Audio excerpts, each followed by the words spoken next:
சுவைத்தவர் நெஞ்சுமெல்லாம் சமைத்தவர் நிலைத்திட உங்கள் சமையலில் எங்கேயும் ஸ்ட்ராங் கட்டு பெருங்காயம். மில்கி மிஸ்ட் பன்னீர். மின்னம்பலம் நேயர்களுக்கு வணக்கம். நான் விஷால் பொலிவர். இன்றைய சிறப்பு விருந்தினர் மூத்த பத்திரிகையாளர் குபேந்திரன் அவர்கள். சார் வணக்கம். வணக்கம் சார். இன்னைக்கு பாத்தீங்கன்னா புதுச்சேரியில பாமகவினுடைய புத்தாண்டு சிறப்பு பொதுக்குழு நடைபெற்றது. அதுல மேடைகளே பாத்தீங்கன்னா அன்புமணி மற்றும் ராமதாஸ் இவங்க ரெண்டு பேருக்கு இடையில பாத்தீங்கன்னா அந்த வார்த்தை மோதல் அப்படின்றது நடைபெற்றது. பல நாட்களாவே இவங்க ரெண்டு பேருக்குமான மாற்று கருத்துக்கள் இருக்கு அப்படின்னு சொல்லி நிறைய செய்திகளை நம்ம பார்க்கிறோம். இன்னைக்குதான் முதல் முறையா நேர்ல இந்த மாதிரி ஆயிருக்கு. முதல்ல எங்க இருந்து இந்த தொடக்கம் ஆரம்பிச்சு சார் இவங்க ரெண்டு பேருக்குமான அந்த மாற்று கருத்து? நான் உருவாக்கின கட்சி, என் விருப்பப்படிதான் நீங்கள் எல்லாம் கேட்கணும், நான் சொல்லுகிறபடிதான் நீங்கள் நடக்க வேண்டும், என் முடிவு இறுதி முடிவுலாம் சொல்றார. 2024 மக்களவை தேர்தலில் எப்படி இந்த கூட்டணி முடிவு செய்தார்கள்? அதற்கு முன்பாக ஒரு தனியார் தொலைக்காட்சியில் டாக்டர் ராமதாஸ் அவர்கள் பேட்டி கொடுப்பார். பாஜகவுக்கு உங்கள் மதிப்பெண் என்ன என்று நிருபர் கேட்பார். அதுக்கு அவர் பதில் சொல்வார், 0க்கு கீழே எந்த நம்பரும் இல்லை, அதனால அந்த மதிப்பெண் கொடுக்க முடியாதும்பார். அந்த அளவுக்கு பாஜக மீது கோபம் ஆத்திரமும் கொண்ட பாட்டாளி மக்கள் கட்சியுடைய நிறுவனர் எப்படி 2024 இப்படி மாறினார் கேள்வி இருக்கு. அப்போ குடும்ப அழுத்தம் காரணமாக ஏதோ ஒரு வகையில் பாஜக கூட்டணிக்கு போனார்கள். இப்ப திரும்ப ஒரு 2025 புத்தாண்டு தொடக்கத்தில் அவர்கள் ஒரு சிறப்பு பொதுக்குழு என்ற கூட்டத்தில் நீங்க திரைமறைவில் உங்க குடும்ப அழுத்தத்தின் காரணமாக கூட்டணி மாறி மாறி வைத்து அந்த சண்டை சச்சரவெல்லாம் வெளியே தெரியாமல் இருந்தது. புலனாய்வு பத்திரிகைகள் இல்ல பத்திரிகையாளர் தெரிந்து பேசினார்கள், சரி. ஆனால் நீங்க இப்படி ஒரு கட்சி பதவியை அறிவிக்க போகிறேன் என்று உங்கள் மகனை சமாதானப்படுத்த முடியவில்லை, அல்லது தந்தை சொல் மிக்க மந்திரம் இல்லை, தந்தை தான் இந்த கட்சியினுடைய தூண், அவர் சொல்வதை ஏற்றுக்கொண்டு செயல்படுவதற்கும் அவருக்கு விருப்பம் இல்லை. இப்படி வெட்ட வெளிச்சமாக ஒரு வாரிசு அரசியலை தொடர்ந்து முன்னிறுத்துகிற ஒரு தலைவர், அவருடைய வழிவாரிசு தான் அன்புமணி. ஆனால் இன்னொரு வாரிசு வந்தால் மட்டும் ஏற்க முடியாது, அவருக்கு அனுபவம் பத்தாது என்று சொல்கிறார் என்றால் புரிந்து கொள்ள முடியவில்லை. அதாவது அப்பாக்கும் பையனுக்கும் நீண்ட நாள் யுத்தம் இருக்கிறது, நீண்ட நாள் பகை இருக்கிறது, இரண்டு பேரும் பேசிக் கொள்வதில் எல்லாம் உண்மை.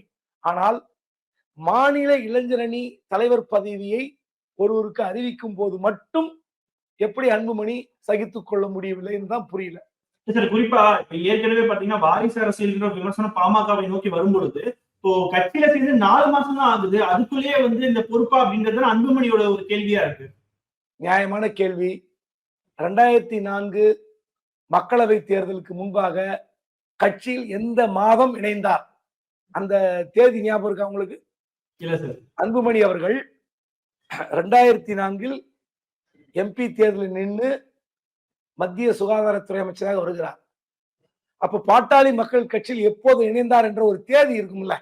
அப்ப அவர் எந்த முன் அனுபவம் இல்லாமல் முதல் முறை கட்சியில் சேர்ந்து சில மாதங்களில் எம்பியாக நிறுத்தப்படுகிறார்.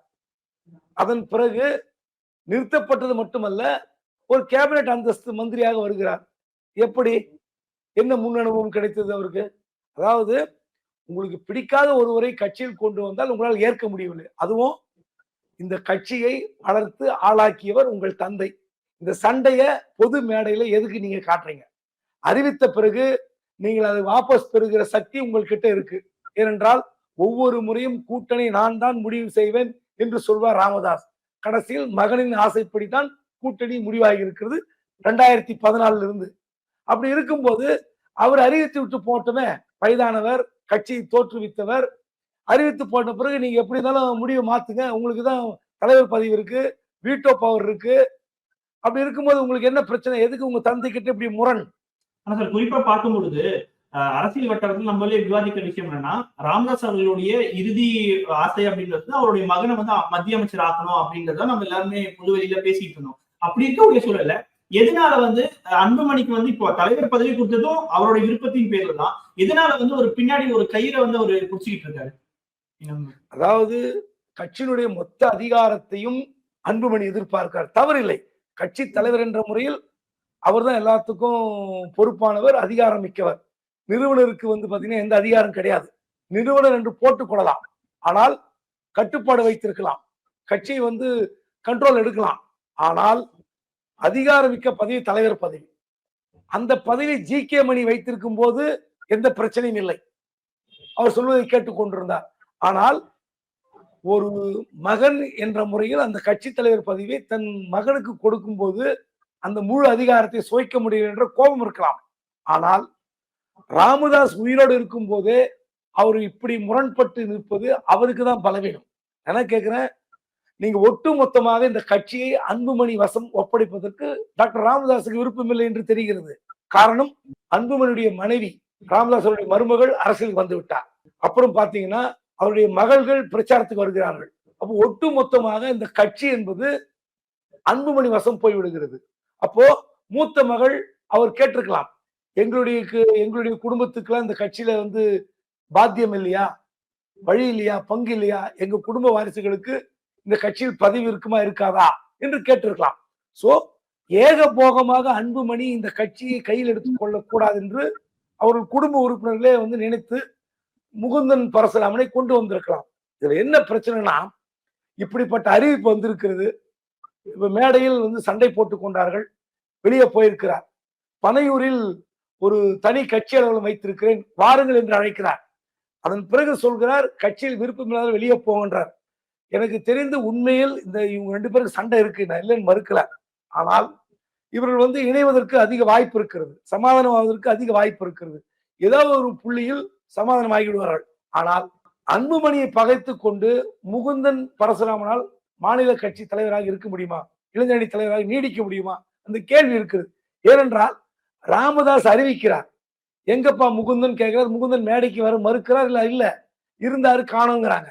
அப்போ அந்த கட்சியினுடைய முழு கட்டுப்பாடு அல்லது கட்சி வந்து முழுக்க வந்து டாக்டர் அன்புமணி ராமதாஸ் கிட்ட போயிருச்சு. ராமதாஸ் அவர்கள் சொல்லி கைத்தட்டி பெறுகிற நிலைமையில் தான் இருக்கிறார். கைத்தட்டுங்கம்மான்னு சொல்றாரு. எனக்கு என்னவோ இப்போ வந்து ஒருவேளை நான் இப்படி வித்தியாசமாக சிந்திக்கிறேன் அப்படின்னு நினைக்கலாம், இல்லது பார்க்கிற நேயர்களும் கேட்கலாம்.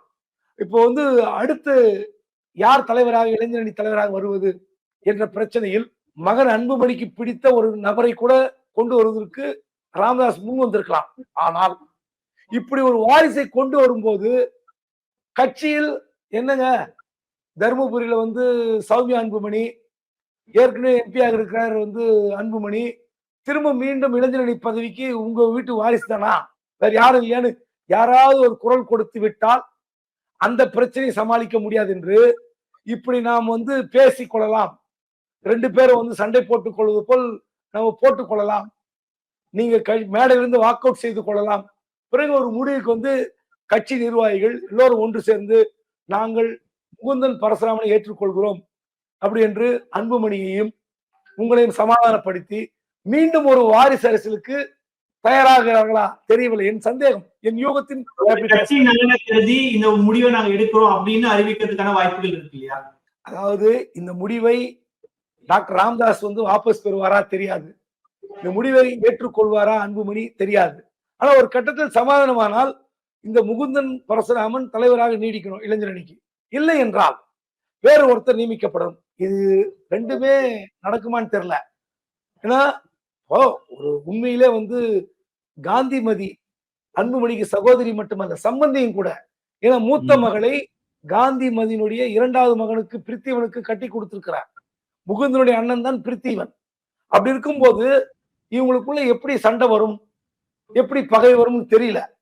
ஒருவேளை அன்புமணியின் குடும்ப வசத்துக்கு இந்த கட்சி போய்விடக்கூடாதுன்னு மத்தவங்க நினைக்கிறாங்களா, அல்லது வாரிசை கொண்டு வந்து நிறுத்தும் போது மற்றவர்கள் கலகம் செய்து பிரச்சனை வந்தால் சமாளிப்பதற்கு இது நடக்கிறதா புரிந்து கொள்ள முடியவில்லை. ஆனா இந்த முரண்பாடு ஒருவேளை அதிகரிச்சாலுமே கூட பெரும்பான்மையான நிர்வாகிகள் வந்து அன்புமணி பக்கம் தான் இருப்பாங்க இல்லையா? நிச்சயமா கட்சி தலைவரான பிறகு அந்த கட்சியை வந்து தன் கண்ட்ரோலில் வைத்திருப்பதான் அன்புமணி விரும்புவார். ஒன்று, நீங்க இந்த நாடாளுமன்ற தேர்தலுக்கு பிறகுதான் எங்களுடைய அப்பா மகன் சண்டை வலுத்து வருகிறது. தைலாபுரத்துல மாதந்தோறும் ஒரு பிரஸ் மீட் கொடுக்கிறார் டாக்டர் ராமதாஸ். அந்த பிரஸ் மீட் வைக்க வேண்டாம் என்று அன்புமணி கோரிக்கை வைத்ததாக சொல்கிறார்கள். ஏனென்றால் கட்சி தலைவர் என்ற முறையில் நான் பார்க்கிறேன், நீங்கள் எல்லோருக்கும் தெரிந்த தலைவராக வந்து விட்டீர்கள், நான் போய் மக்களிடம் சேர வேண்டுமே, என்னை அனுமதியுங்கள் என்று கேட்டு பார்த்திருக்கிறார். ஆனால் கட்சி முழுவதுமாக என்னிடம் போய்விட்டால் 2026 கண்டிப்பாக இந்த முறை மத்திய அமைச்சரவையில் அன்புமணி இடம் பெற்றிருந்தால் டாக்டர் ராமதாசுடைய கோரிக்கைகள் காணாமல் கூட போயிருக்கலாம். ஆனால் மத்தியிலும் அன்புமணி அமைச்சராக முடியவில்லை. தர்மபுரியில் ஒரு சொற்ப வாக்கு வித்தியாசத்தில் சௌமியா தோற்கிறார். அப்போ நல்ல கூட்டணி அமைக்க வேண்டும் என்ற ஒரு ஆசையில் டாக்டர் ராமதாஸ் இருக்கிறார். 2026 நான் தான் கூட்டணி முடிவை எடுப்பேன் என்று சொல்லியிருக்கிறார். இந்த கூட்டணி முடிவு, கட்சி போஸ்டிங்ஸ் இதெல்லாம் பத்தி இவங்க மேடைக்கு வருவதற்கு முன்பு ஏன் பேசிக்கொள்ள முடியவில்லை, பேசி ஒருமித்த கருத்தை எடுக்க முடியவில்லை என்ற பிரச்சனை நமக்கு தெரியவில்லை. ஊடகமாக இருக்கிறது. கண்டிப்பாக இந்த சண்டை வலுத்து இந்த கட்சி உடைந்து தனியாக போய்விடும், 2 கட்சியாக உருவாகும் என்றுலாம் நான் நம்பல. கண்டிப்பாக இதை இணைப்பதற்கு ஒரு புள்ளி இருக்கும். அந்த புள்ளியை எப்படியாவது குடும்பத்தினரோ மூத்த நிர்வாகிகளோ சேர்த்து வைத்து விடுவார்கள். ஆனால் ஒரே ஒரு அவப்பெயரை மீண்டும் ராமதாஸ் தாங்கிக் கொள்ள வேண்டும். அவருடைய எந்த ஆசையும் நிறைவேறாமல் இருக்கிறது. அதாவது வாரிசு யாரும் வரமாட்டார்கள், நானோ என் குடும்பத்தினரோ நாடாளுமன்ற சட்டமன்ற படிக்கட்டுகளை ஏற மாட்டார்கள், கால் வைக்க மாட்டார்கள் என்றார். கண்டிப்பாக அப்படி நடக்கல. அன்புமணி வந்துட்டார். அன்புமணிக்கு பிறகு அன்புமணி மனைவி சௌமியா அன்புமணி அரசியல் களத்தில் உதித்திருக்கிறார். இப்போது பேரன் வந்திருக்கிறார். அடுத்து சங்கமித்ரா வரலாம். ஏனென்றால் தமிழ் பெயர்கள் வைக்கவில்லை என்று கோபத்தில் எப்போதுமே ராமதாஸ் பேசுவார். அன்புமணியுடைய 3 மகள்கள் பெயர் தமிழில் இல்லை. அவருடைய ஆசை நிராசையாக இருக்கிறது. சினிமா என்றால் ராமதாஸுக்கு பிடிக்கவே பிடிக்காது. அவருடைய அன்புமணியுடைய 2வது மகள் சினிமா தயாரிப்பாளராக இருக்கிறார். இப்படிதான் பார்க்கும்போது ஒரு மிகுந்த ஒரு சமூக நீதி போராளி, ஒரு அடித்தட்டு நிலையில் இருந்த அந்த வன்னிய சமுதாயத்திற்கு பாடுபட்ட தலைவர்.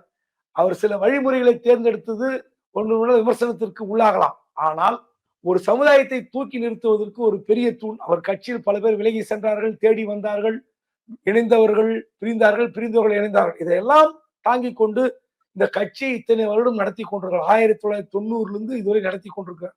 இப்படி இருக்கும்போது மீதி இருக்கிற காலத்திற்கு டாக்டர் ராமதாசனுடைய ஒரு எத்தனை நாள் அவர் தலைவராக நிறுவனராக இருக்கிறாரோ அதுவரை டாக்டர் அன்புமணி அவரை ஒரு நல்ல முறையில் வைத்துக் கொண்டால் அவருக்கு ஒரு மகிழ்ச்சியாக இருக்கும். அதற்கான முயற்சியில் அன்புமணி மாறி இருக்கலாம். இந்த ஒரு போஸ்ட் போட்டா என்ன இருக்கு, அவர் முகுந்தன் பரசுராமன் என்ன பண்ணிட முடியும், இவருடைய கட்டுப்பாட்டை மீறியோ இல்ல உத்தரவு மீறியோ ஒன்று செய்ய. ஆனால் நீரடித்து நீர் உலகாது, உறவினர்கள் ஒன்று சேர்ந்து அந்த கட்சியை வளர்த்திருக்க முடியும். ஆனால் இதை தாண்டி ஏதோ ஒரு சங்கடம் அன்புமணிக்கு இருக்கிறது. அதை தான் நம்மளால புரிந்து கொள்ள முடியல. அடுத்தடுத்த நாட்களில் இவரோட விஷயங்கள் வெளியே வரலாம். சார், இறுதியான ஒரு கேள்வி என்ன, இந்த கூட்டணி தொடர்பா ராமதாஸ் அவர்கள் சொல்லும் பொழுது நாங்க ஒரு மிகப்பெரிய ஒரு தவறை பண்ணிட்டோம் அப்படின்னு சொல்லியிருக்காங்க. ஏற்கனவே இந்த திராவிட கட்சிகளோட நாங்க கூட்டணி வச்சது பெரிய தவறு அப்படின்றத மாற்றம் முன்னேற்றம் அன்புமணி இந்த மாதிரியான ஸ்லோகனை வச்சு அவங்க போயிருந்தாங்க. இப்போ அதற்கும் இதற்கும் என்ன சம்பந்தம்? 2026 கூட்டணியோட இதை தொடர்பு பற்றி பார்க்கணுமா? டாக்டர் ராமதாஸ் நிறைய பேசியிருக்கிறார்.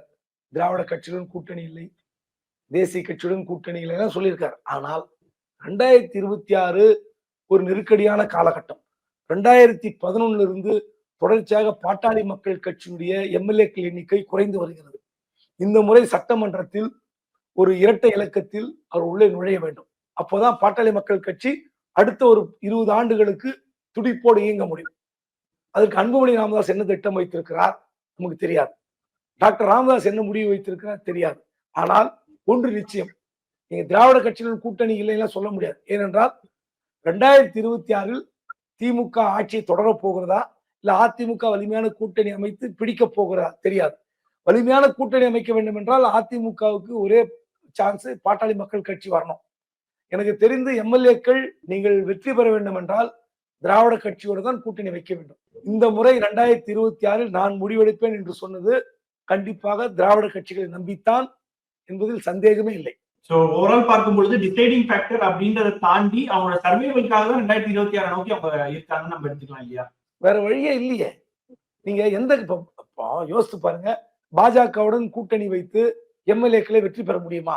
யோசித்து பாருங்க, வாய்ப்பு இல்லை. சோ திமுக அதிமுக இந்த 2 கட்சிகளை நம்பித்தான் மற்ற கட்சிகள் கூட்டணி அமைக்க வேண்டி இருக்கிறது. சின்ன கட்சிகள் நீங்க இரட்டை இலக்கத்தை தொட முடியாத வாக்கு வங்கியை வைத்துக் கொண்டு நீங்கள் 2 திராவிட கட்சிகளை உதறி தள்ளிவிட்டு எந்த கூட்டணி அமைக்க முடியும்? அப்படிப்பட்ட கூட்டணி அமைத்தால் எத்தனை எம்எல்ஏக்கள் கிடைப்பார்கள்? கண்டிப்பாக சட்டமன்றத்தில் இரட்டை இலக்கத்தில் நுழையாவிட்டால் நீங்க ஒரு வாரிசாக அறிவித்திருக்கிற அன்புமணிக்கே சிக்கல். அது அந்த கட்சி வந்து ராமதாஸ் இருக்கிற வரை அந்த கட்சியை வந்து தூக்கி நிறுத்துவார் என்ற நம்பிக்கை அவருக்கு இருக்கலாம், அன்புமணிக்கு இருக்கலாம். ஆனால் அன்புமணி இப்போதே வந்து ஏற்கனவே குரு இருந்த போது இருக்கிற பிரச்சனையை வந்து அன்புமணியால் சமாளிக்க முடியவில்லை. அவர்கள் குடும்பத்தினர் வந்து கடுமையான குற்றச்சாட்டை அன்புமணி மீது வைத்தார்கள். இப்ப தொடர்ச்சியாக இப்படி கட்சி வந்து ஸ்கேட்டர் ஆகிற மாதிரி போச்சுன்னா அது கட்சிக்கு நெருக்கடி. அடுத்தடுத்து உங்க கூட்டணி பேரம் பேசுகிற பெரிய கட்சிகள் உங்களை வைத்து எப்படி வந்து சீட்டு கொடுப்பார்கள்?